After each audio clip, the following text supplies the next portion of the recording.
this is a 6-inch 3-layer chocolate sponge cake, and I have covered it in chocolate buttercream. This is just milk chocolate mixed with a little bit of vegetable or sunflower oil and melted together, just a little drizzle, and it just gives that nice drippy consistency. If you don't use oil, the chocolate can be really thick and gloopy.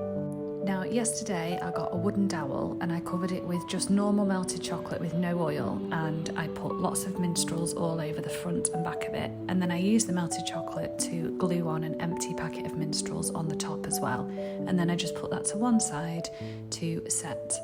Once I had done the drip on this chocolate cake, I got my dowel that was attached to the empty packet and I just popped it down into the cake while the chocolate was still wet, just so that it could set with that dowel in the right place. You can see here it took me a couple of attempts just to make sure it was at the right angle. I wanted it diagonal so that the minstrels were coming down looking like they were pouring out of the packet.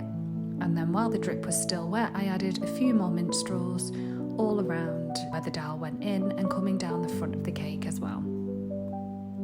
I just used some melted milk chocolate to attach them to the front of the cake, as the drip was just a little bit runny for this. They kept sort of tumbling down, so I used just melted chocolate, and the great thing is it dries and sets really quickly.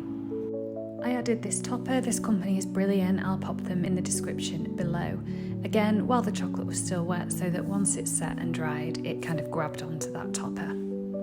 I added a few more minstrels just coming down the front of the cake, just so that it looked like they were all tumbling down.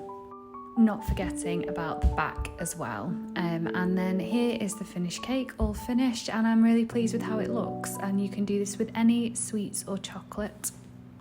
And that is my chocolate anti-gravity illusion cake.